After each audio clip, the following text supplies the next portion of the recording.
नारायणं नमस्कृत्य नरं चैव नरोत्तमं देवीं सरस्वतीं व्यासं ततो जयमुदीरयेत्। श्रीगणेशाय नमः, श्रीसरस्वत्यै नमः, श्रीवेदव्यासाय नमः। श्रीमन महर्षि वेदव्यास प्रणीत श्री महाभारत तृतीय खंड हम श्रवण कर रहे हैं। आज 20वां अध्याय है। द्रुपद के पुरोहित का कौरव सभा में भाषण हम श्रवण करेंगे। वैशंपायन जी कहते हैं, सच कौरव्यमासाद्य द्रुपदस्य पुरोहितः सत्कृतो धृतराष्ट्रेण विस्मेण विदुरेण च।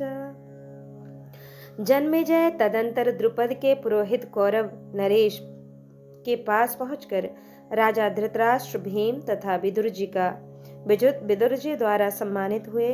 उन्होंने पहले अपने पक्ष के लोगों का सारा कुशल समाचार बताकर धृतराष्ट्र आदि के स्वस्थ का समाचार पूछा। फिर संपूर्ण सेनाओं के समक्ष इस प्रकार कहा कि आप सब लोग सनातन राजधर्म को अच्छी तरह जानते हैं। जानने पर भी स्वयं इसलिए कुछ कह रहा हूं कि अंत में कुछ आप लोगों के मुख से भी सुनने का अवसर मिले। राजा धृतराष्ट्र तथा पांडु दोनों एक ही पिता के सुविख्यात पुत्र हैं। पैतृक संपत्ति में दोनों का समान अधिकार है, इसमें तनिक भी संशय नहीं है।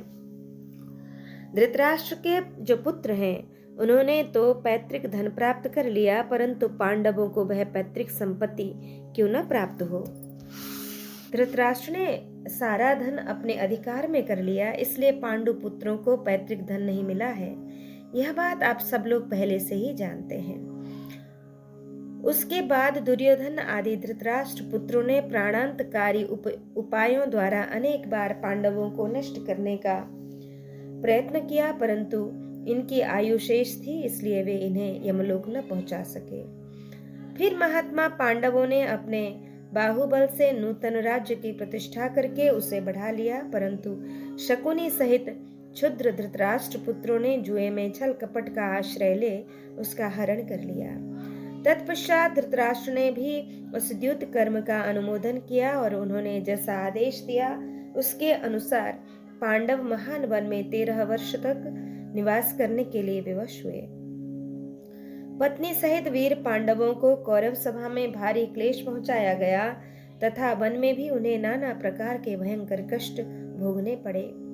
इतना ही नहीं, दूसरी योनियों में पड़े हुए पापियों की तरह विराट नगर में भी इन महात्माओं को महान क्लेश सहन करना पड़ा है। पहले के किए हुए इन सब अत्याचारों को भुलाकर वे कुरुश्रेष्ठ पांडव अब भी इन कौरवों के साथ मेल जोल ही रखना चाहते हैं। पांडवों के आचार व्यवहार को तथा दुर्योधन के वर्ताव को जानकर उभय पक्ष का हित चाहने वाले सुहृदों का यह कर्तव्य है कि वे दुर्योधन को समझावें। वीर पांडव कौरवों के साथ युद्ध नहीं कर पाते हैं, वे जनसंहार किए बिना ही अपना राज्य पाना चाहते हैं। दुर्योधन जिस हेतु को सामने रखकर युद्ध के लिए उत्सुक है उसे यथार्थ नहीं मानना चाहिए, क्योंकि पांडव इन कौरवों से अधिक बलिष्ठ हैं।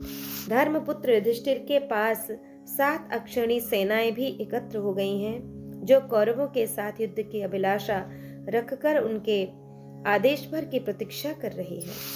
इसके सिवा सात्यकी, भीमसेन तथा महाबली नकुल, सहदेव आदि जो दूसरे पुरुष सिंह वीर हैं, वे अकेले 1000 अक्षौणी सेना के समान हैं। ये कौरवों की 11 अक्षौणी सेनाएं एक ओर से आवें और दूसरी ओर केवल अनेक रूपधारी महाबाहु अर्जुन हो, तो वे अकेले ही इन सब के लिए पर्याप्त हैं। जैसे किरीटधारी अर्जुन अकेले ही इन सब सेनाओं से बढ़कर हैं, उसी प्रकार महातेजस्वी महाबाहु श्री कृष्ण भी हैं। युधिष्ठिर की सेनाओं में बाहुल्य किरीटधारी अर्जुन के पराक्रम तथा भगवान श्री कृष्ण की बुद्धिमत्ता को जान लेने पर कौन मनुष्य पांडवों के साथ युद्ध कर सकता है। अतः आप लोग अपने धर्म और पहले की हुई प्रतिज्ञा के अनुसार पांडवों को उनका आधा राज्य जो उन्हें मिलना ही चाहिए दे दीजिए। कहीं ऐसा न हो कि यह सुंदर अवसर आप लोगों के हाथ से निकल जाए।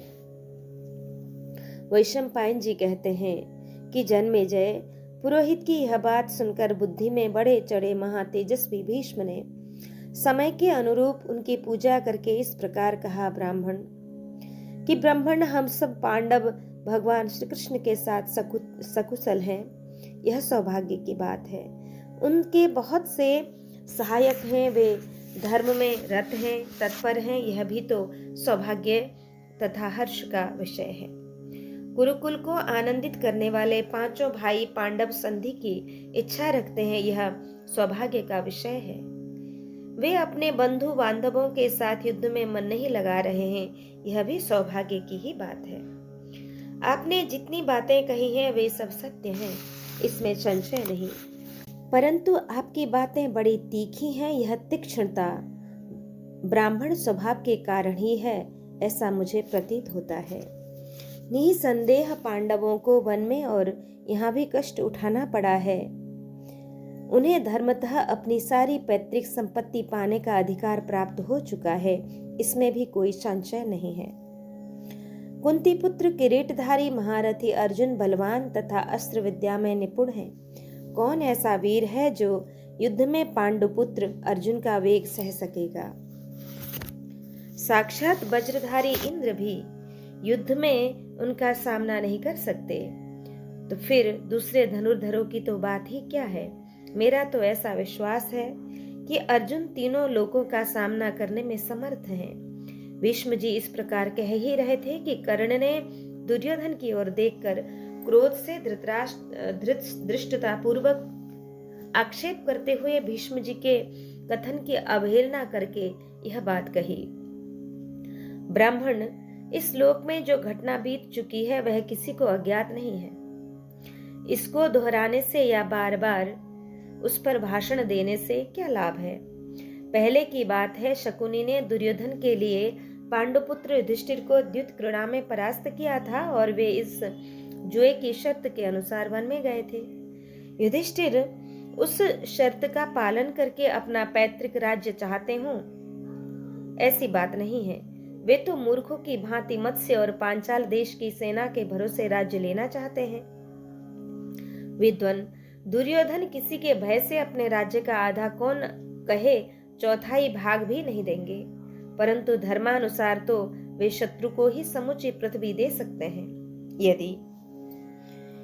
यदि पांडव अपने बाप दादों का राज्य लेना चाहें, तो पूर्व प्रतिज्ञा के अनुसार उतने समय तक पुनः वन में निवास करें। तत्पश्चात वे दुर्योधन के आश्रय में निर्भय होकर रह सकते हैं।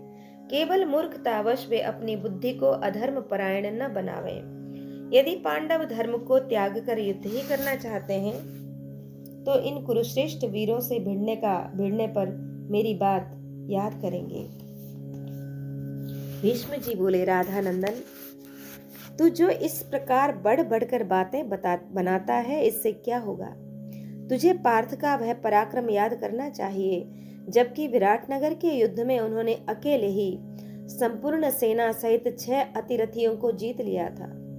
तेरा पराक्रम तो उसी समय देखा गया था, जबकि अनेक बार उनके सामने जाकर तुझे परास्त होना पड़ा था। इन ब्राह्मण देवता ने जो कुछ कहा है, यदि हम लोग तदनुसार कार्य नहीं करेंगे, तो यह निश्चय है कि युद्ध में पांडुनंदन अर्जुन के हाथ से आहत होकर हमें धूल खानी पड़ेगी। वैशंपायन जी कहते हैं, जन्मेजय, तदंतर धृतराष्ट्र ने कर्ण को डांट कर भीष्म जी का सम्मान किया और उन्हें राजी करके इस प्रकार कहा, शांतनु नंदन भीष्म ने हमारे लिए यह हितकर बात कही है, इसमें पांडवों का तथा संपूर्ण जगत का भी हित है।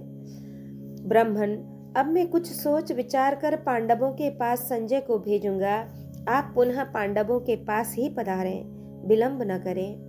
तदंतर राजा धृतराष्ट्र ने उन ब्राह्मण का सत्कार करके उन्हें पांडवों के पास वापस भेजा और सभा में संजय को बुलाकर यह बात कही।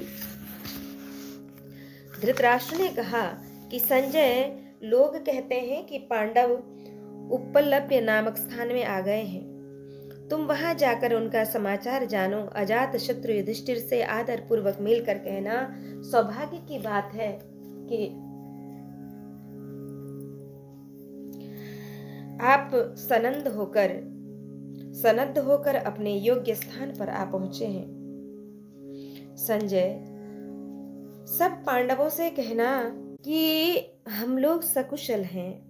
पांडव लोग मिथ्या से दूर रहने वाले परोपकारी तथा साधु पुरुष हैं। वे वनवास का कष्ट भोगने योग्य नहीं थे, तो भी उन्होंने वनवास का नियम पूरा कर लिया है। इतने पर भी उन्होंने हमारे ऊपर उनका क्रोध शीघ्र ही शांत हो गया है। संजय, मैंने कभी कहीं पांडवों में थोड़ी सी भी मिथ्या वृत्ति नहीं देखी है। पांडवों ने अपने पराक्रम से प्राप्त हुई सारी संपत्ति मेरे अधीन कर दी थी। मैंने सदा ढूंढते रहने पर भी कुंती पुत्रों का कोई ऐसा दोष नहीं देखा है जिससे उनकी निंदा करूं। वे सदा धर्म और अर्थ के लिए ही कर्म करते हैं। कामनावश मानसिक प्रीति और स्त्री पुत्रादि प्रिय वस्तुओं में नहीं फंसते हैं। काम भोग में आसक्त होकर धर्म का त्याग कभी नहीं करते हैं। पांडव घाम, शीत, भूख, प्यास, निद्रा, तंद्रा, क्रोध, हर्ष तथा प्रमाद को धैर्य एवं विवेकपूर्ण बुद्धि के द्वारा जीतकर धर्म और अर्थ के लिए प्रयत्नशील बने रहते हैं। वे समय पड़ने पर मित्रों को उनकी सहायता के लिए धन देते हैं। दीर्घकालीन प्रवास से भी उनकी मैत्री क्षीण नहीं होती है। कुंती के पुत्र सबका यथायोग्य सत्कार करने वाले हैं। अजमेर वंशी हम कौरवों के पक्ष में पापी, बेईमान तथा मंद बुद्धि दुर्योधन एवं अत्यंत क्षुद्र स्वभाव वाले कर्ण को छोड़कर दूसरा कोई भी उनसे द्वेष रखने वाला नहीं है। संजय, मेरा पुत्र दुर्योधन काल के अधीन हो गया है, क्योंकि उसकी बुद्धि राग से दूषित है। वह मूर्ख, अत्यंत तेजस्वी महात्मा पांडवों के स्वत्न को दबा लेने की चेष्टा कर रहा है। केवल दुर्योधन और कर्ण ही सुख और प्रियजनों से विछड़े हुए महामना पांडवों के मन में क्रोध उत्पन्न करते रहते हैं। दुर्योधन आरंभ में ही पराक्रम दिखाने वाला है, अंत तक उसे निभा नहीं सकता, क्योंकि वह सुख में ही पलकर बड़ा हुआ है। वह इतना मूर्ख है कि पांडवों के जीते जी उनका भाग हर लेना सरल समझता है। इतना ही नहीं, वह इस कुकर्म को उत्तम कर्म भी मानने लगा है। अर्जुन, भगवान श्री कृष्ण, भीमसेन, सात्यकी, नकुल, सहदेव और संपूर्ण सृंजय वंशी वीर जिनके पीछे चलते हैं, उन युधिष्ठिर को युद्ध के पहले ही उनका राज्य भाग दे देने में भलाई है।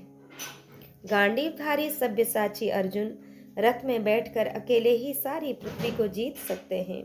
इसी प्रकार विजयशील एवं दुर्धर्ष महात्मा श्री कृष्ण भी तीनों लोकों को जीतकर उनके अधिपति हो सकते हैं।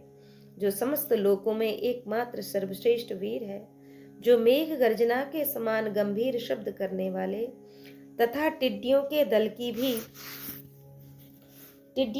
की भांति तीव्र वेग से चलने वाले बाण समूहों की वर्षा करते हैं, उन वीरवर अर्जुन के सामने कौन मनुष्य ठहर सकता है। गांडीव धनुष धारण करके एकमात्र रथ पर आरूढ़ हो सब्यसाची अर्जुन ने न केवल उत्तर दिशा पर विजय पाई थी, अपितु उत्तर कुरुदेश को भी जीत लिया गया था और उन सब की धन संपत्ति जीत कर ले आए थे। उन्होंने द्रविड़ों को भी जीतकर अपनी सेना का अनुगामी बनाया था। गांडीव धनुष धारण करने वाले पांडुपुत्र सब्यसाची अर्जुन वे ही हैं जिन्होंने खांडव वन में इंद्र सहित संपूर्ण देवताओं पर विजय पाई थी और पांडवों के यश तथा सम्मान की वृद्धि करते हुए अग्निदेव को वह वन उपहार के रूप में अर्पित किया था। गदाधारियों में इस भूतल पर भीमसेन के समान दूसरा कोई नहीं है और न उनके जैसा कोई हाथी सवार ही है। रथ में बैठकर युद्ध करने की कला में भी वे अर्जुन से कम नहीं बताए जाते हैं और बाहुबल में तो वे 10,000 हाथियों के समान शक्तिशाली हैं। अस्त्र विद्या में उन्हें अच्छी तरह शिक्षा मिली है। वे बड़े वेगशाली वीर हैं। उनके साथ मेरे पुत्रों ने वैर ठान रखा है और वे सदा अत्यंत अमर्ष में भरे रहते हैं। अतः यदि युद्ध हुआ तो भीमसेन मेरे क्षुद्र स्वभाव वाले पुत्रों को वेग पूर्वक अपनी कोपाग्नि से जलाकर भस्म कर देंगे। साक्षात इंद्र भी उन्हें युद्ध में बलपूर्वक परास्त नहीं कर सकते। माद्री नंदन नकुल और सहदेव भी शुद्ध चित्त और बलवान हैं। अस्त्र संचालन में उनके हाथों की फुर्ती देखने ही योग्य है। स्वयं अर्जुन ने अपने उन दोनों भाइयों को युद्ध की अच्छी शिक्षा दी है। जैसे दो बाज पक्षियों के समुदाय को सर्वथा नष्ट कर देते हैं, उसी प्रकार वे दोनों भाई शत्रुओं से भिड़कर उन्हें जीवित नहीं छोड़ सकते। यह ठीक है कि हमारी सेना सब प्रकार से परिपूर्ण है, तथापि मेरा यह विश्वास है कि यह पांडवों का सामना पड़ने पर नहीं के बराबर है। पांडवों के पक्ष में धृष्टद्युम्न नाम से प्रसिद्ध एक बलवान योद्धा है, जो सोमक वंश का श्रेष्ठ राजकुमार है। मैंने सुना है उसने पांडवों के लिए मंत्रियों सहित अपने शरीर को निछावर कर दिया है। जिन अजात शत्रु युधिष्ठिर के अगुआ अथवा नेता वृष्णिवंश के सिंह भगवान श्री कृष्ण है, उनका वेग दूसरा कौन सह सकता है। मत्स्य देश के राजा विराट भी अपने पुत्रों के साथ पांडवों की सहायता के लिए सदा उद्यत रहते हैं। मैंने सुना है कि युधिष्ठिर के बड़े भक्त हैं। कारण यह है कि अज्ञातवास के समय वे युधिष्ठिर के साथ 1 वर्ष रहे हैं और युधिष्ठिर के द्वारा उनके गोधन की रक्षा हुई है। अवस्था में वृद्ध होने पर भी वे युद्ध में नौजवान से जान पड़ते हैं। केकय देश के बाहर निकले हुए 5 भाई केकय राजकुमार महान धनुर्धर एवं रथी वीर हैं। वे पांडवों के सहयोग से केकय देश के राजाओं से पुनः अपना राज्य लेना चाहते हैं, इसलिए उनकी ओर से युद्ध करने की इच्छा रखकर उन्हीं के साथ रह रहे हैं। मैं यह भी सुनता हूँ कि राजाओं में जितने वीर हैं वे सब पांडवों की सहायता के लिए आकर उनकी छावनी में रहते हैं। वे सब के सब शौर्य संपन्न युधिष्ठिर के प्रति भक्ति रखने वाले प्रसन्न चित्त एवं धर्मराज के आश्रित हैं। पर्वतों पर रहने वाले, दुर्गम भूमि में निवास करने वाले एवं समतल भूमि के निवासी योद्धा, जो कुल और जाति के दृष्टि से बहुत शुद्ध हैं, वे तथा म्लेच्छ भी नाना प्रकार के अस्त्र शस्त्र एवं बल पराक्रम से संपन्न हो पांडवों की सहायता के लिए आए हैं और उनके शिविर में निवास करते हैं। पांड्य देश के महामना राजा, जो संसार के सुविख्यात वीर, अनुपम पराक्रम और तेज से संपन्न तथा युद्ध में देवराज इंद्र के समान है, पांडवों की सहायता के लिए बहुत से प्रमुख योद्धाओं के साथ पधारे हैं। जिसने द्रोणाचार्य, अर्जुन, श्री कृष्ण, कृपाचार्य तथा भीष्म से भी अस्त्र विद्या सीखी है, तथा जिस एकमात्र वीर को श्री कृष्ण पुत्र प्रद्युम्न के समान पराक्रमी बताया जाता है, वह सात्यकी भी सुनता हूँ पांडवों की सहायता के लिए आकर टिका हुआ है। युधिष्ठिर के राजसूय यज्ञ में चेदी और करुष देश के भूपाल सब प्रकार की तैयारी से संगठित होकर आए थे। उन सब के बीच में चेदीराज शिशुपाल अपनी दिव्य शोभा से तपते हुए सूर्य की भांति प्रकाशित हो रहा था। युद्ध में उसके वेग को रोकना असंभव था। धनुष की प्रत्यंचा खींचने वाले भूमंडल के सभी योद्धाओं में शिशुपाल एक श्रेष्ठतम वीर था। यह सब समझकर भगवान श्री कृष्ण ने वहां चेदी देशीय क्षत्रियों के संपूर्ण उत्साह को नष्ट करके हठपूर्वक बड़े वेग से शिशुपाल को मार डाला। करुषराज आदि सब नरेश जिसका सम्मान बढ़ाते थे, उस शिशुपाल की ओर दृष्टिपात करके पांडवों के यश और मान की वृद्धि के उद्देश्य से श्री कृष्ण ने उसे पहले ही मार डाला।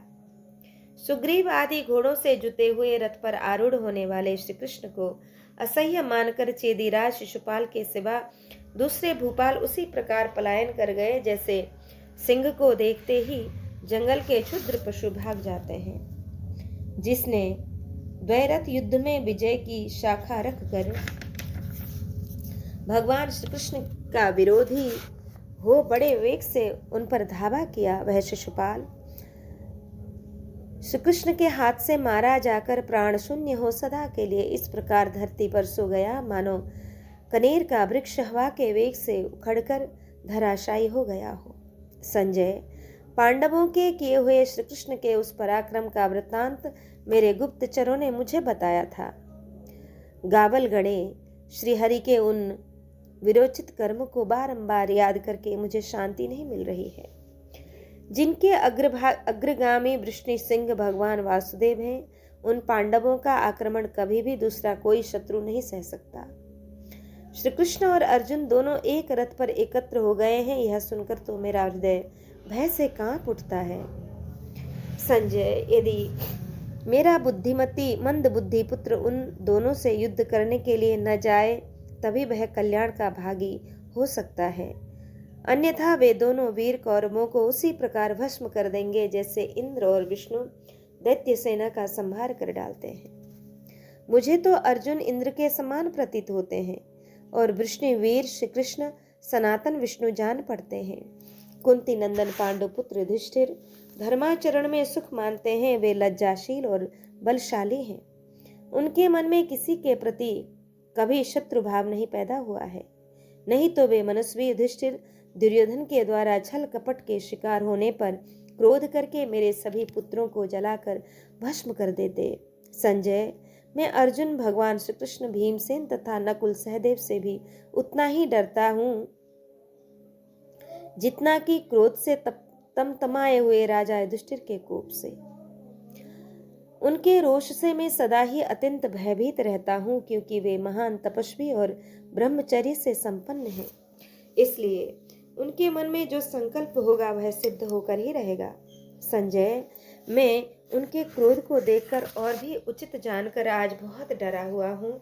मेरे द्वारा भेजे हुए तुम रथ पर बैठकर शीघ्र ही पांचाल राज द्रुपद की छावनी में जाकर वहां अत्यंत प्रेम पूर्वक अजात शत्रु युधिष्ठिर से वार्तालाप करना और बारंबार उनका कुशल मंगल पूछना। तात, तुम बलवानों में श्रेष्ठ महाभाग भगवान श्री कृष्ण से भी मिलकर मेरी ओर से उनका कुशल समाचार पूछना और यह बताना कि धृतराष्ट्र पांडवों के साथ शांति पूर्वक वर्ताव चाहते हैं। सूत, कुंती कुमार युधिष्ठिर भगवान श्री कृष्ण की कोई भी बात टाल नहीं सकते, क्योंकि श्री कृष्ण इनको आत्मा के समान प्रिय है। श्री कृष्ण विद्वान हैं और सदा पांडवों के हित के कार्य में लगे रहते हैं। संजय, तुम वहां एकत्र हुए पांडवों तथा श्रृंजय वंशी क्षत्रियों से और श्री कृष्ण, सात्विकी, राजा विराट एवं द्रौपदी के 5 पुत्रों से भी मेरी ओर से स्वास्थ्य का समाचार पूछना। इसके सिवा जैसा अवसर हो और जिसमें तुम्हें भरत वंशियों का हित प्रतीत हो, वैसी बातें पांडव पक्ष के लोगों से कहना। राजाओं के बीच में ऐसा कोई वचन न कहना जो उनके क्रोध को बढ़ावे तथा युद्ध का कारण बने। वैशंपायन जी कहते हैं, जन्मेजय, राजा युधिष्ठिर की बात सुनकर संजय अमित तेजस्वी पांडवों से मिलने के लिए उपलभ्य गया। वहां पहले कुंती पुत्र राजा युधिष्ठिर के पास जाकर सूत पुत्र संजय ने उन्हें प्रणाम किया और उनसे बातचीत प्रारंभ की। गवलगण नंदन सूत पुत्र संजय ने प्रसन्न होकर अजात शत्रु राजा युधिष्ठिर से कहा, राजन, बड़े सौभाग्य की बात है कि आज मैं देवराज इंद्र के समान आपको अपने सहायकों के साथ स्वस्थ एवं सकुशल देख रहा हूँ। वृद्ध एवं बुद्धिमान अंबिका नंदन महाराज धृतराष्ट्र ने आपका कुशल समाचार पूछा है। भीमसेन, पांडव प्रवर अर्जुन तथा वे दोनों माद्री कुमार नकुल सहदेव कुशल से तो है ना? सत्य व्रत का पालन करने वाली वीर पत्नी द्रुपद कुमारी राजपुत्री मनस्विनी कृष्णा अपने पुत्रों सहित कुशल पूर्वक तो है ना? भारत, इसके सिवा आप जिन जिन के कल्याण की इच्छा रखते हैं तथा जिन अभिष्ट भोगों को बनाए रखना चाहते हैं, वे आत्मीय जन तथा धन वैभव वाहन आदि भोगोपकरण सकुशल है ना?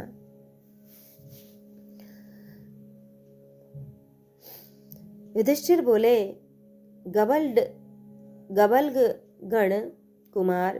गबलगण कुमार संजय, तुम्हारा स्वागत है। तुम्हें देखकर बड़ी प्रसन्नता हुई है। विद्वन, मैं अपने भाइयों सहित कुशल से हूँ तथा तुम्हें अपने आरोग्य की सूचना दे रहा हूँ।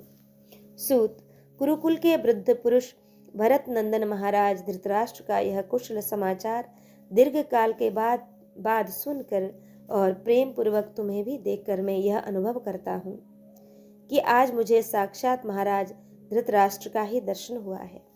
तात, मनुष्य भी परम ज्ञानी तथा समस्त धर्मों के ज्ञान से संपन्न हमारे बूढ़े पितामह कुरुवंशी भीष्म जी तो कुशल है ना?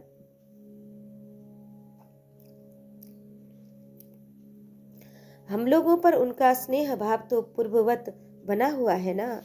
संजय, क्या अपने पुत्रों सहित विचित्र वीर्य नंदन महाराज राजा धृतराष्ट्र सकुशल हैं? प्रतीप के विद्वान पुत्र महाराज बाल्हिक तो सकुशल है ना? तात, सोमदत्त, भूरिश्रवा, सत्य प्रतिज्ञ, शल पुत्र सहित द्रोणाचार्य और विप्रश्रेष्ठ कृपाचार्य ये महान महाधनुर्धर वीर स्वस्थ तो है ना? संजय, क्या पृथ्वी के महान धनुर्धर जो परम बुद्धिमान समस्त शास्त्रों के ज्ञान से उज्जवल तथा भूमंडल के धनुर्धरों में प्रधान हैं, कौरवों से स्नेह भाव रखते हैं? तात, जिनके राष्ट्र में दर्शनीय शीलवान तथा महाधनुर्धर द्रोण पुत्र अश्वत्थामा निवास करता है, उन कौरवों के बीच क्या पूर्वोक्त धनुर्धर विद्वान आदर पाते हैं? क्या ये कौरव भी निरोग है? तात, क्या धृतराष्ट्र राजा धृतराष्ट्र की वैश्य जातीय पत्नी के पुत्र महारानी महाज्ञानी राजकुमार युयुत्सु सकुशल हैं? संजय, मूढ़ दुर्योधन सदा जिसकी आज्ञा के अधीन रहता है वह मंत्रीकरण भी कुशल पूर्वक है ना? सूत, भरतवंशियों की माताएं, बड़ी बूढ़ी स्त्रियां, रसोई बनाने वाली सेविकाएं, दासियां, बहुएं, पुत्र भांजे, बहनें और पुत्रियों के पुत्र ये सभी निष्कपट भाव से रहते हैं ना? तात, राजा दुर्योधन पहले की भांति ब्राह्मणों को जीविका देने में यथोचित रीति से तत्पर रहता है? संजय, मैंने ब्राह्मणों को वृत्ति के रूप में जो गांव आदि दिए थे उन्हें वह चिंता तो नहीं है? पुत्रों सहित राजा धृतराष्ट्र ब्राह्मणों के प्रति किए गए अपराधों की अपेक्षा तो नहीं करते? ब्राह्मणों को जो सदा वृत्ति दी जाती है वह स्वर्गलोक में पहुंचने का मार्ग है, अतः राजा उस वृत्ति की अपेक्षा या अवहेलना तो नहीं करते हैं ना? ब्राह्मणों की दी हुई जीविका वृत्ति की रक्षा परलोक को प्रकाशित करने वाली उत्तम ज्योति है और इस जीव जगत में वह उज्जवल यश का विस्तार करने वाली है। यह नियम विधाता ने ही प्रजा के हित के लिए रच रखा है। यदि मंद बुद्धि कौरव लोभवश ब्राह्मणों की जीविका वृत्ति के अपहरण रूप दोष को काबू में नहीं रखेंगे तो कौरव कुल का सर्वथा विनाश हो जाएगा। क्या पुत्रों सहित राजा धृतराष्ट्र मंत्री वर्ग को भी जीवन निर्वाह के योग्य वृत्ति देने की इच्छा रखते हैं? कहीं ऐसा तो नहीं होता कि वे भेद से जीविका चलाना चाहते हों, शत्रुओं ने उन्हें फोड़ लिया हो और वे उन्हीं के दिए हुए धन से जीवन निर्वाह करना चाहते हों? वे सुहृदों के रूप में रहते हुए भी एक मत होकर शत्रु तो नहीं बन गए हैं? तात, संजय, कहीं सब कौरव मिलकर पांडवों के किसी दोष की चर्चा तो नहीं करते हैं? पुत्र सहित द्रोणाचार्य और वीर कृपाचार्य हम लोगों पर किन्हीं दोषों का आरोप तो नहीं करते हैं? क्या कभी सब कौरव एकत्र हो पुत्र सहित धृतराष्ट्र के पास जाकर हमें राज्य देने के विषय में कुछ कहते हैं? क्या राज्य में लुटेरों के दलों को देखकर वे कभी संग्राम विजय अर्जुन को भी याद करते हैं? संजय, प्रत्यंचा को बारंबार हिलाकर और कानों तक खींचकर अंगुलियों के अग्रभाग से जिनका संधान किया जाता है तथा जो गांडीव धनुष से छूटकर मेघ की गर्जना के समान सनसनाते हुए सीधे लक्ष्य पर पहुंच जाता है, अर्जुन के उन बाणों को कौरव लोग बार बार याद करते हैं ना? मैंने इस पृथ्वी पर अर्जुन से बढ़कर या उनके समान दूसरे किसी योद्धा को नहीं देखा है, क्योंकि जब वे एक बार अपने हाथों से धनुष पर सरसंधान करते हैं तब उससे सुंदर पंख और पैनी धार वाले 61 तीखे बाण प्रकट होते हैं। जैसे मस्तक से मद की धारा बहाने वाला गजराज सरकंडों से भरे हुए स्थानों में निर्भय विचरता है, उसी प्रकार वेगशाली वीर भीमसेन हाथ में गदा लिए रणभूमि में शत्रु समुदाय को कंपित करते हुए विचरण करते हैं। क्या कौरव लोग उन्हें भी कभी याद करते हैं? जिसमें दांत पीसकर अस्त्र शस्त्र चलाए जाते हैं। उस समय युद्ध में माद्रीनंदन सहदेव ने दाहिने और बाएं हाथ से बाणों की वर्षा करके अपना सामना करने के लिए आए हुए कलिंग देशी योद्धाओं को परास्त किया था। क्या इस महाबली वीर को भी कौरव कभी याद करते हैं? संजय, पहले राजसूय यज्ञ में तुम्हारे सामने ही शिबी और त्रिगर्त देश के वीरों को जीतने के लिए इस नकुल को भेजा गया था, परंतु इसने सारी पश्चिम दिशा को जीतकर मेरे अधीन कर दिया। क्या कौरव इस वीर माद्रीपुत्र का भी कभी स्मरण रखते हैं? कर्ण की खोटी सलाह के अनुसार घोष यात्रा में गए हुए धृतराष्ट्र पुत्रों की द्वैत वन में जो पराजय हुई थी, उसमें वे सभी मंदबुद्धि कौरव शत्रुओं के अधीन हो गए थे। उस समय भीमसेन और अर्जुन ने ही उन्हें बंधन से मुक्त किया था। उस युद्ध में मैंने पीछे रहकर यज्ञ के द्वारा अर्जुन की रक्षा की थी और भीमसेन ने नकुल तथा सहदेव का संरक्षण किया था। गांडीवधारी अर्जुन ने शत्रुओं के समुदाय को मार गिराया था और स्वयं सकुशल लौट आए थे। क्या कौरव कभी उनकी याद करते हैं? संजय, यदि हम धृतराष्ट्र पुत्र दुर्योधन को सभी उपयोगों से नहीं जीत सकते तो केवल एक अच्छे व्यवहार से ही उसे सुखपूर्वक जीतना हमारे लिए निश्चय ही संभव नहीं है। संजय बोला कि कुरुश्रेष्ठ पांडव नंदन, आपने मुझसे जो कुछ कहा है वह बिल्कुल ठीक है। कौरवों तथा अन्य लोगों के विषय में आप जो कुछ पूछ रहे हैं यह बताता हूँ, सुनिए। तात, कुंती नंदन, आपने जिन श्रेष्ठ कुरुवंशियों के कुशल समाचार पूछे हैं वे सभी मनस्वी पुरुष स्वस्थ और सानंद हैं। पांडव, धृतराष्ट्र पुत्र दुर्योधन के पास जैसे बहुत से पापी रहते हैं, उसी प्रकार उसके यहाँ साधु स्वभाव वाले वृद्ध पुरुष भी रहते हैं। आप इस बात को सत्य समझें, दुर्योधन तो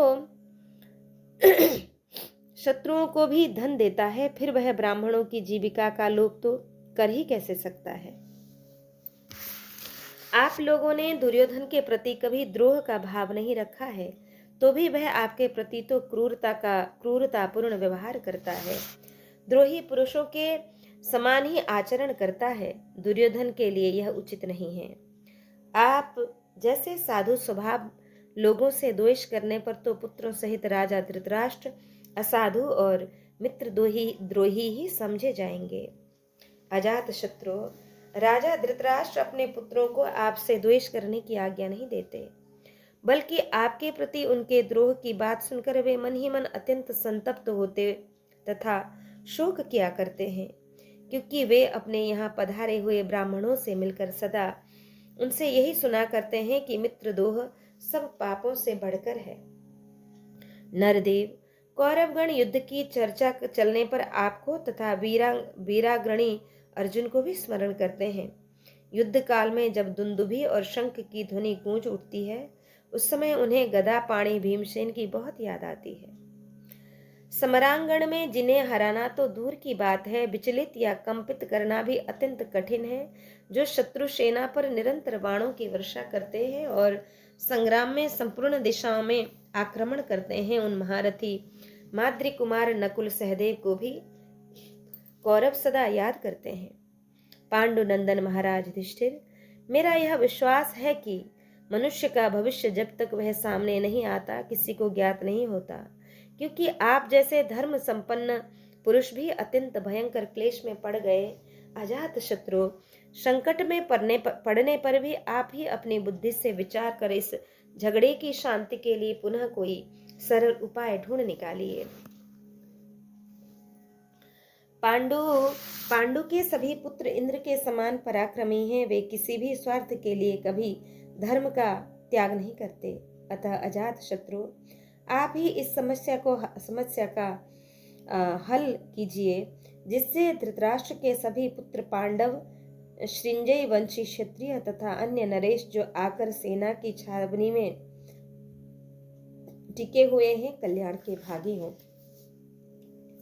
महाराज युधिष्ठिर महाराज युधिष्ठिर, आपके ताऊ धृतराष्ट्र ने रात के समय मुझसे आप लोगों के लिए जो संदेश कहा था उसे आप मंत्रियों और पुत्रों सहित मेरे इन शब्दों में सुनिए। युधिष्ठिर बोले कि गबलगण कुमार सूत पुत्र संजय, यहाँ पांडव संजय, भगवान श्री कृष्ण, सात्विकी तथा राजा विराट सब एकत्र हुए हैं। राजा धृतराष्ट्र ने तुम्हारे द्वारा जो संदेश भेजा है उसे कहो। संजय बोला, अजात शत्रुम च ब्रिकोदरम च धनंजयम माद्रवती सुतौ च आमंत्रये वासुदेवम च शौरीम युयुधानम चेकितानम विराटम। मैं अजात शत्रु युधिष्ठिर, भीमसेन, अर्जुन, नकुल, सहदेव, भगवान श्री कृष्ण, सात्विकी, चेकितान, विराट, पांचाल देश के बड़े बूढ़े नरेश, द्रुपद तथा उनके पुत्र पृषतवंशी धृष्टद्युम्न को भी आमंत्रित करता हूँ। जो कौरवों की भलाई चाहता हुआ जो कुछ कह रहा हूँ, मेरी उस वाणी को आप सब लोग सुने। राजा धृतराष्ट्र शांति का आदर करते हैं, युद्ध नहीं चाहते। उन्होंने बड़ी उतावली के साथ मेरे लिए शीघ्रता पूर्वक रथ तैयार कराया और मुझे यहाँ भेजा। मैं चाहता हूँ कि भाई, पुत्र तथा स्वजनों सहित राजा धृतराष्ट्र का यह शांति संदेश पांडवों को रुचिकर प्रतीत हो और दोनों पक्षों में संधि स्थापित हो जाए। कुंती के पुत्रों, आप लोग अपने दिव्य शरीर, दयालु एवं कोमल स्वभाव और सरलता आदि गुणों से तथा संपूर्ण धर्मों से युक्त हैं। आप लोगों का उत्तम कुल में जन्म हुआ है। आप लोगों में क्रूरता का सर्वथा अभाव है। आप लोग उदार, लज्जाशील और कर्मों के परिणाम को जानने वाले हैं। भयंकर सैन्य संग्रह करने वाले पांडवों, आप लोगों में ऐसा सत्व गुण भरा है कि आपके द्वारा कोई नीच कर्म बन ही नहीं सकता। यदि आप लोगों में कोई दोष होता तो वह सफेद वस्त्र में काले दाग की भांति चमक उठता, छिप नहीं सकता। जिसमें सबका विनाश दिखाई देता है, जिससे पूर्णतः पाप का उदय होता है, जो नरक का हेतु है, जिसके अंत में अभाव ही हाथ लगता है और जिसमें जय तथा पराजय दोनों समान है, उस युद्ध जैसे कठोर कर्म के लिए कौन समझदार मनुष्य कभी उद्योग करेगा। उन्होंने जाति और कुटुंब के हितकर कार्यों का साधन किया है, वे धन्य हैं। वे ही पुत्र, मित्र तथा बांधव कहलाने योग्य हैं और कौरवों को चाहिए कि वे निंदित जीवन का परित्याग कर दें, जिससे कौरव कुल का अभ्युदय अवश्यंभावी हो।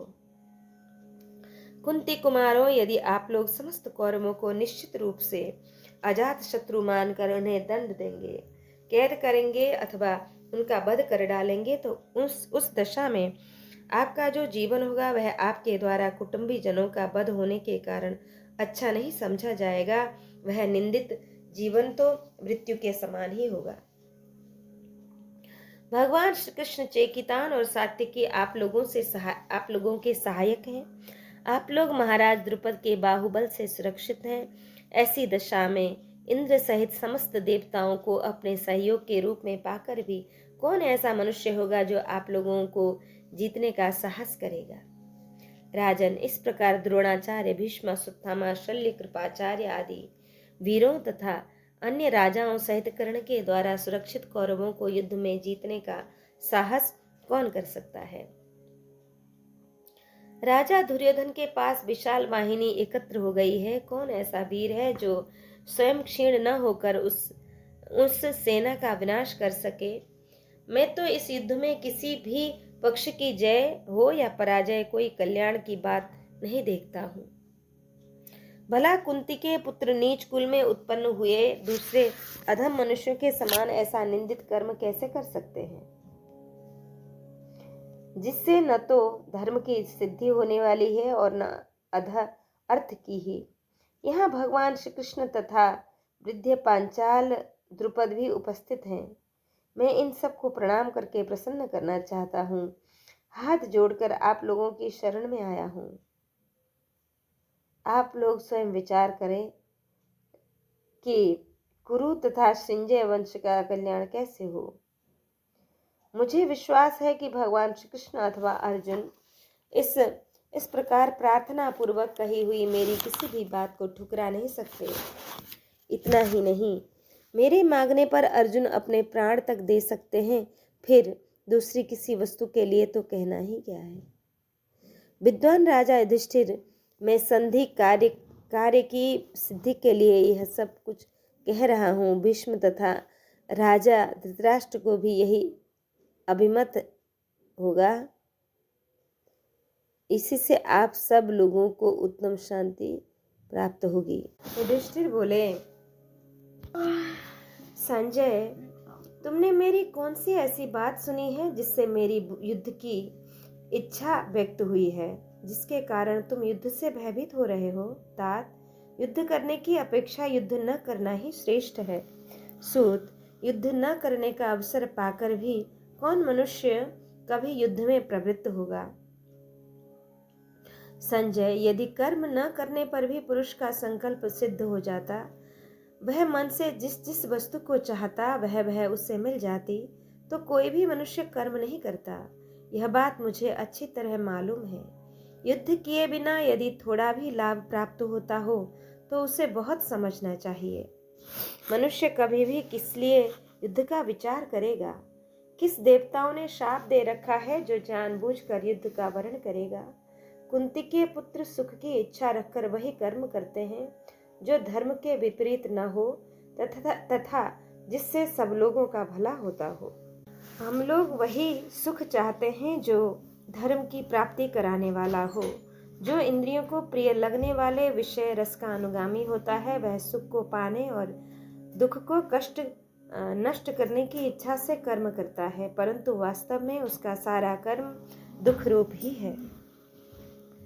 परंतु क्योंकि वह कष्टदायक उपायों से ही साध्य है। विषयों का चिंतन अपने शरीर को पीड़ा देता है। जो विषय चिंतन से सर्वथा मुक्त है, वह कभी दुख का अनुभव नहीं करता। जैसे प्रज्वलित अग्नि में ईंधन डालने से उसका बल बहुत बढ़ जाता है, उसी प्रकार विषय भोग और धन का लाभ होने से मनुष्य की तृष्णा और भी अधिक बढ़ जाती है। घी से शांत न होने वाली प्रज्वलित अग्नि की भांति मानव कभी विषय को भोग और धन से तृप्त नहीं होता। हम लोग सहित राजा धृतराष्ट्र के पास यह भोगों की विशाल राशि संचित हो गई है, परंतु देखो, इतने भर भी उसकी तृप्ति नहीं होती। जो पुण्यात्मा नहीं है वह संग्राम में विजयी नहीं होता। जो पुण्यात्मा नहीं है वह अपना यशोगान नहीं सुनता। जिसने पुण्य नहीं किया है वह मालाएं और गंध नहीं धारण कर सकता। जो पुण्यात्मा नहीं है वह चंदन आदि अवलेपन का भी उपयोग नहीं करता। जिसने पुण्य नहीं किया है वह अच्छे कपड़े नहीं धारण करता।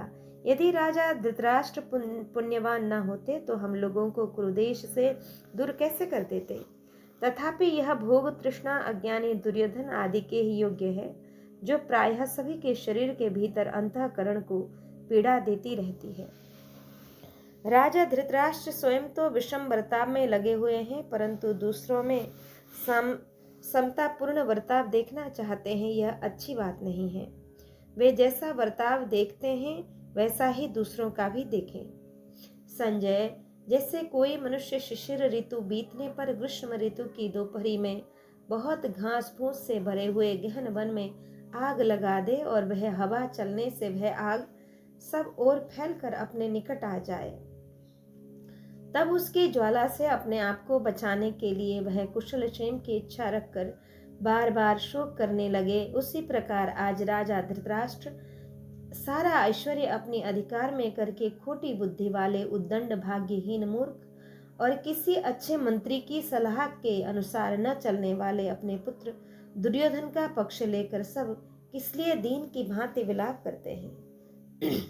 अपने पुत्र दुर्योधन का प्रिय चाहने वाले राजा धृतराष्ट्र अपने सबसे अधिक विश्वास पात्र विदुर जी के वचनों को अविश्वसनीय से समझकर उनकी अवहेलना करके जानबूझकर अधर्म के ही पथ का आश्रय ले रहे हैं।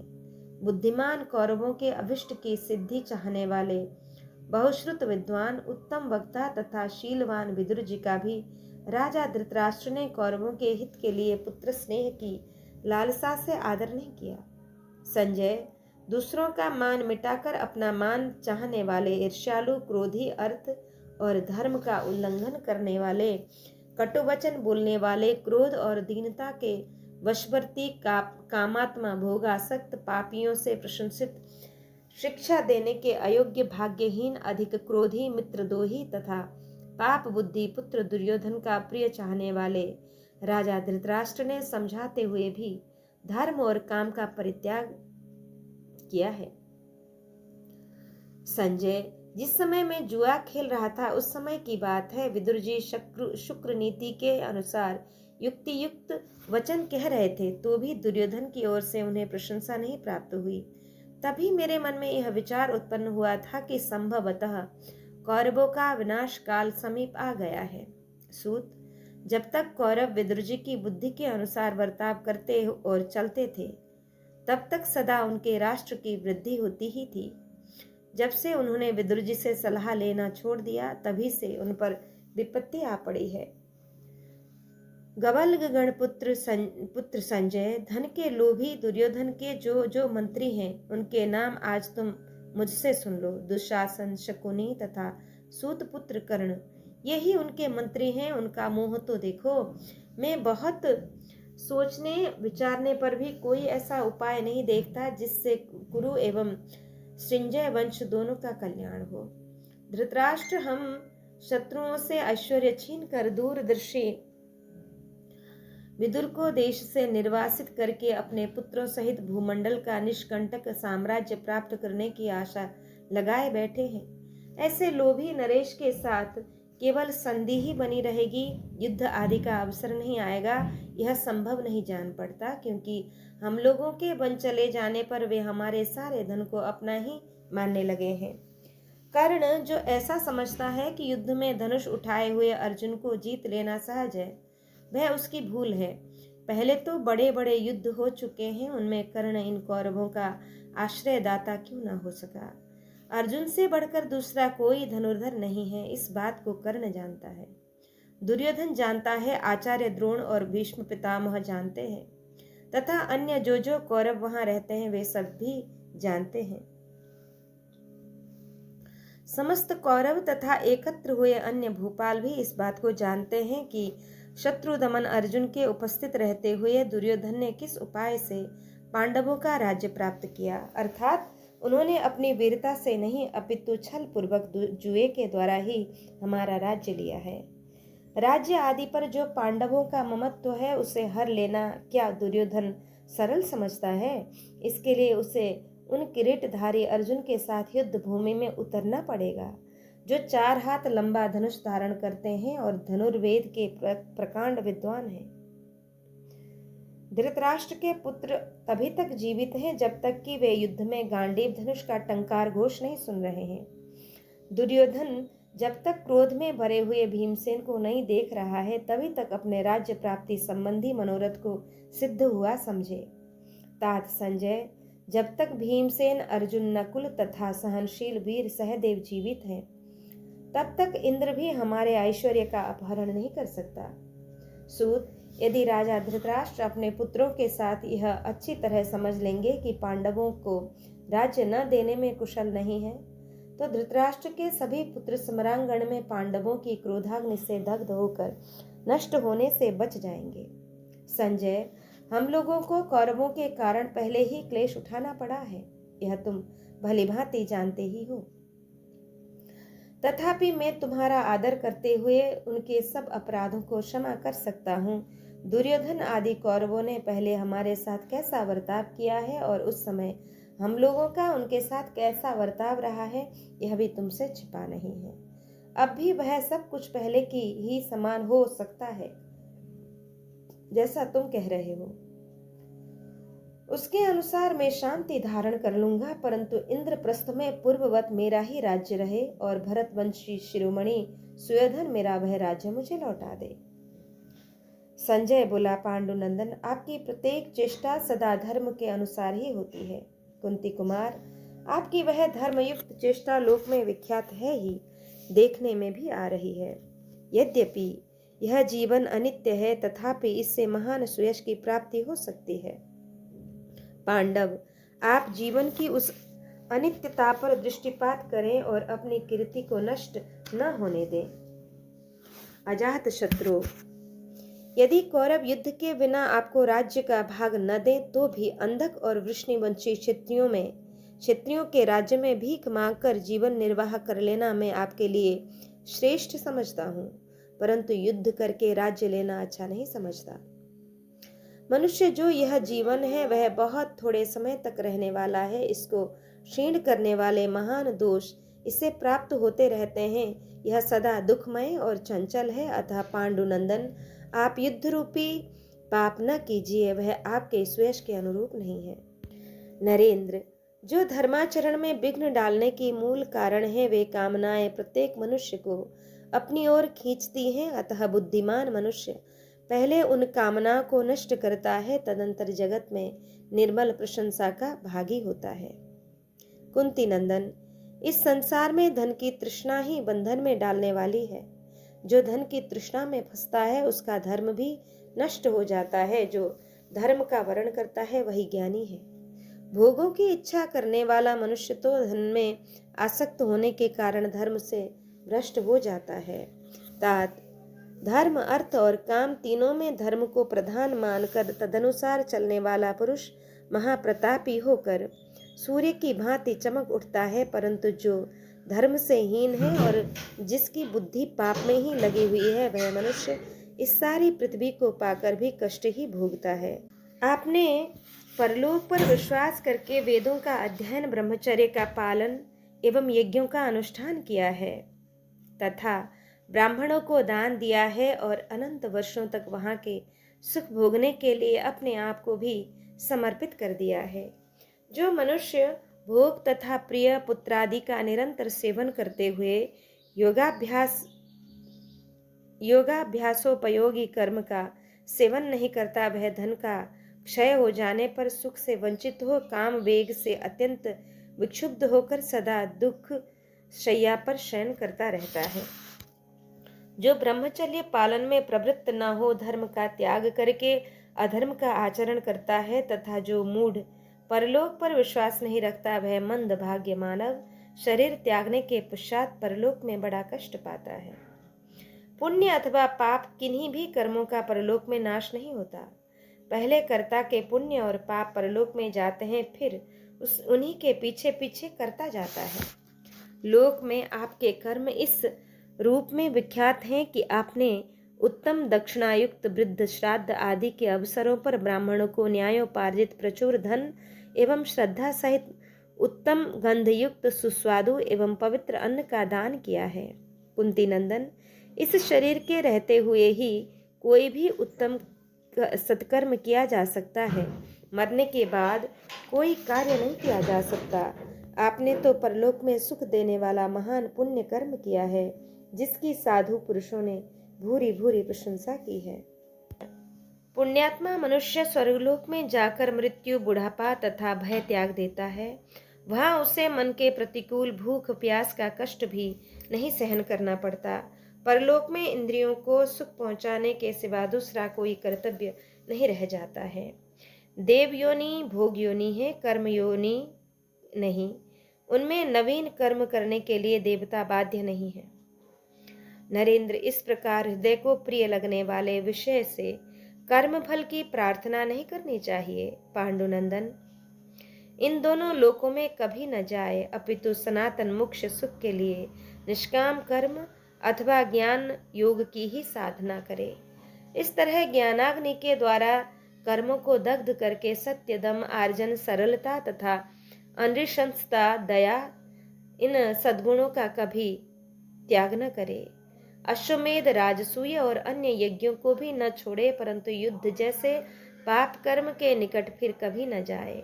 कुंती कुमारों, यदि आप लोगों को राज्य के लिए चिरस्थायी विद्वेष के रूप में युद्ध रूप पाप कर्म ही करना है, तब तो मैं भी यही कहूंगा कि आप बहुत वर्षों तक दुखमय वनवास का ही कष्ट भोगते रहें। पांडवों, वह वनवास ही आपके लिए धर्म रूप होगा। पहले द्युत क्रीड़ा के समय ही आप लोग बलपूर्वक इन्हें अपने वश में रखकर वन में गए बिना ही यहाँ रह सकते थे, क्योंकि आज जो सेना एकत्र हुई है यह पहले भी अपने ही लोगों से के अधीन थी और भगवान श्री कृष्ण तथा वीरवर सात्यकी सदा से ही आप लोगों के प्रेम के कारण वशीभूत एवं आपके सहायक रहे हैं। प्रहार करने में कुशल वीर सैनिक तथा पुत्रों के साथ सुवर्णमय रथ से सुशोभित मत्स्य देश के राजा विराट तथा दूसरे भी बहुत से नरेश, जिन्हें पहले आप लोगों ने युद्ध में जीता था, वे सब के सब संग्राम में आपका ही पक्ष लेते। उस समय आप महान सहायकों से संपन्न और बलशाली थे। आप श्री कृष्ण तथा अर्जुन के आगे आगे चलकर शत्रुओं पर आक्रमण कर सकते थे। समरांगण में अपने महान शत्रुओं का संहार करते हुए आप दुर्योधन के घमंड को चूर चूर कर सकते थे। पांडुनंदन, फिर क्या कारण है कि आपने शत्रु की शक्ति को बढ़ने का अवसर दिया? किस लिए अपने सहायकों को दुर्बल बनाया और क्यों 12 वर्षों तक वन में निवास किया? फिर आज जब वह अनुकूल अवसर बीत चुका है, आपको युद्ध करने की इच्छा क्यों हुई है? पांडुकुमार, अज्ञानी अथवा पापी मनुष्य भी युद्ध करके संपत्ति प्राप्त कर लेता है और बुद्धिमान अथवा धर्मज्ञ पुरुष भी दैवी बाधा के कारण पराजित होकर ऐश्वर्य से हाथ धो बैठता है। कुंती नंदन, आपकी बुद्धि कभी अधर्म में नहीं लगती है तथा आपने क्रोध में आकर भी कभी पाप कर्म नहीं किया है, तो बताइए कौन सा ऐसा प्रबल कारण है जिसके लिए अब आप अपनी बुद्धि के विरुद्ध युद्ध जैसा पाप कर्म करना चाहते हैं? महाराज, जो बिना व्याधि के ही उत्पन्न होता है, स्वाद में कड़वा है, जिसके कारण सिर में दर्द होने लगता है, जो यश का नाशक और पाप रूप फल को प्रकट करने वाला है, जो सज्जन पुरुषों के ही पीने योग्य है, जिसे असाधु पुरुष नहीं पीते, उस क्रोध को आप पी लीजिए और शांत हो जाइए। जो पाप की जड़ है, उस क्रोध की इच्छा कौन करेगा? आपकी दृष्टि में तो क्षमा ही सबसे श्रेष्ठ वस्तु है, वे भोग में नहीं। जिनके लिए शांतनु नंदन भीष्म तथा पुत्र सहित आचार्य द्रोण की हत्या की जाए। कुंती नंदन, ऐसा कौन सा सुख हो सकता है जिसे आप कृपाचार्य, शल्य, भूरिश्रवा, विकर्ण, विमिंशति, कर्ण तथा दुर्योधन इन सब का वध करके पाना चाहते हैं? कृपया बताइए। राजन, समुद्र पर्यंत इस सारी पृथ्वी को पाकर भी आज जरा, मृत्यु, प्रिय अप्रिय तथा सुख दुख से पिंड नहीं छुड़ा सकते। आप इन सब बातों को अच्छी तरह जानते हैं, अतः मेरी प्रार्थना है कि आप युद्ध न करें। यदि आप अपने मंत्रियों की इच्छा से ऐसा पापमय युद्ध चाहते हैं तो अपना सर्वस्व उन मंत्रियों को ही देकर वानप्रस्थ ग्रहण कर लीजिए, परंतु अपने कुटुंब का वध करके देवयान मार्ग से भ्रष्ट न होइए। युधिष्ठिर बोले, संजय, असंशयं संजय सत्यमें तद धर्मो बरह कर्मणाम यत त्वमथ ज्ञाता तुमां संजय गर्ह इष्टम यदि धर्मम चरेयत। संजय, सब प्रकार के कर्मों में धर्म ही श्रेष्ठ है। यह जो तुमने कहा है वह बिल्कुल ठीक है, इसमें रत्ती भर भी संदेह नहीं है, परंतु मैं धर्म कह रहा हूँ या अधर्म, इस बात को पहले अच्छी तरह जान लो, फिर मेरी निंदा करना। कहीं तो अधर्म ही धर्म का रूप धारण कर लेती है, कहीं पूर्णतया धर्म ही अधर्म दिखाई देता है, तथा कहीं धर्म अपने वास्तविक स्वरूप को ही धारण किए रहता है। विद्वान पुरुष अपनी बुद्धि से विचार करके उसके असली रूप को देख और समझ लेते हैं। इस प्रकार जो यह विभिन्न वर्णों का अपना अपना लक्षण, लिंग जैसे ब्राह्मण के लिए अध्ययन अध्यापन आदि, क्षत्रिय के लिए शौर्य आदि, वैश्य के लिए कृषि आदि, वह ठीक उसी प्रकार उस वर्ण के लिए धर्म रूप है और वही दूसरे वर्ण के लिए अधर्म रूप है। इस प्रकार यद्यपि धर्म और अधर्म सदा सुनिश्चित रूप से रहते हैं, तथापि आपत्ति काल में दूसरे वर्ण के लक्षणों को भी अपना लेते हैं।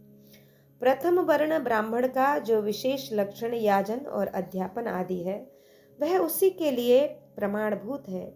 क्षत्रिय आदि को आपत्ति काल में भी यजन और अध्यापन आदि का आश्रय नहीं लेना चाहिए। संजय, आपद धर्म का क्या स्वरूप है उसे तुम शास्त्रों के वचनों द्वारा जानो कि प्रकृति जीविका के साधन का सर्वथा लोप हो जाने पर जिस वृत्ति का आश्रय लेने से जीवन की रक्षा एवं सत्कर्मों का अनुष्ठान हो सके, जीविकाहीन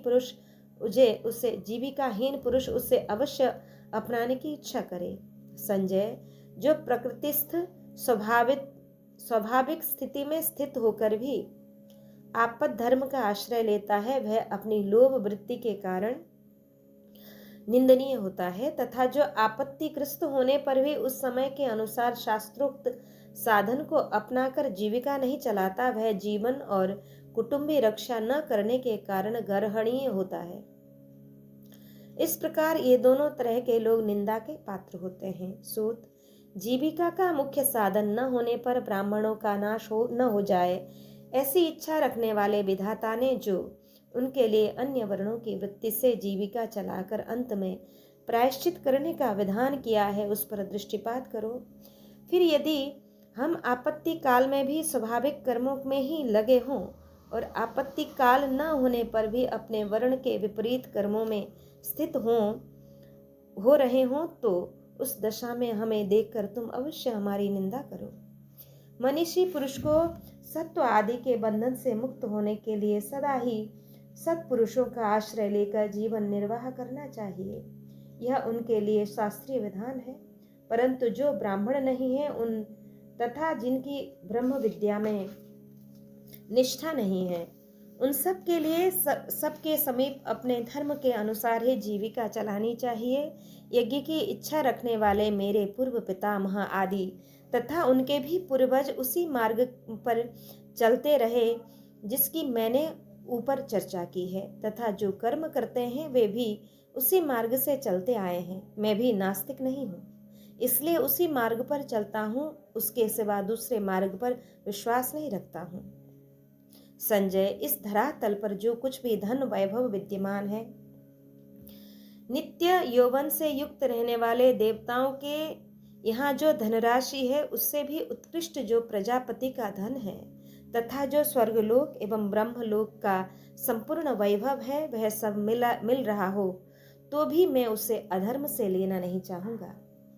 यहाँ धर्म के स्वामी कुशल नीतिज्ञ ब्राह्मण भक्त और मनुष्य भगवान श्री कृष्ण बैठे हैं, जो नाना प्रकार के महान बलशाली क्षत्रियों तथा भोजवंशियों का शासन करते हैं। यदि मैं साम नीति अथवा संधि का परित्याग करके निंदा का पात्र हूँ या युद्ध के लिए उद्यत होकर अपने धर्म का उल्लंघन करता हूँ, तो ये महायशस्वी वसुदेव नंदन भगवान श्री कृष्ण अपने विचार प्रकट करें, क्योंकि ये दोनों पक्ष का हित चाहने वाले हैं।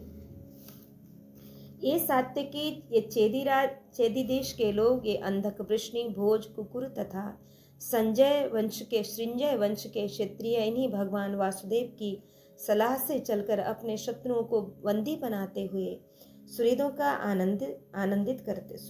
आनंदित करते हैं।